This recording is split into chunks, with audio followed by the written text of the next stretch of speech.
I wrote a short story set in 1937 about a boy, a slingshot, and a prize that mattered more than anyone expected. I call it the prize ham. Bobby, if I have to tell you one more time to put that slingshot down, but I have to practice, Mom. The fair is next week, and I want the prize ham. Bertha, Howard interrupted, let the boy practice. He has a chance of winning. He can practice after his chores are done, Howard. Your mother's right, Bobby. Chores first, practice later. Okay, Dad.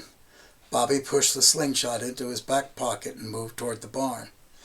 As the boy moved away, Bertha said, Howard, it's sad to think that we are relying on the marksmanship of a 9-year-old boy to put food on the table. We won't starve without it, Bertha, but it would be nice to have a fresh ham in the oven. I know, but I don't have to like it. Neither do I. This is 1937. You would think modern science would have learned how to bring rain by now.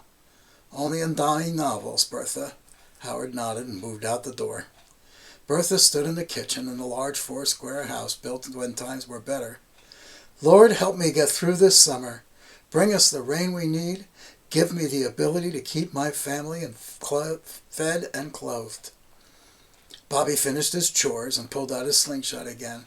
He stayed out of sight of the house. It was hotter on this side of the barn with the afternoon sun beating down, but if his mother couldn't see him, she wouldn't find something else for him to do. Bobby wanted this prize. He had practiced all week. He had picked out 5 perfect stones. The win would bring not only bragging rights, but the prize would go to his family.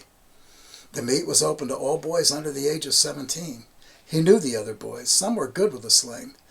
A few were better than good. That's why he had to be the best. The boys lined up by age, from youngest to oldest. Bobby was the third to step up to the line. He let 5 stones fly for a score of 37. His biggest competition was second to last. Gilbert was 16 and had won the last 3 years in a row. 5 shots. The first was a bullseye, 10 points. The next was also in the center. Gilbert had 20 points and 3 shots left. Bobby took off his hat and wiped his brow. He watched as Gilbert took aim with the 3rd stone. Just as the stone let fly, Gilbert was caught with a fit of coughing. The stone missed the target completely. Gilbert continued to cough. Finally, he nodded to the judges and walked away, trying to regain his breath. Bobby shifted his feet. This wasn't the way it was supposed to happen. Winning was almost a given. The last and oldest contestant was a poor shot. He took his place and shot a 27. Bobby was declared the winner, but he felt no sense of victory. On the ride home, his father said, I'm proud of you, son. I couldn't keep that ham, Dad.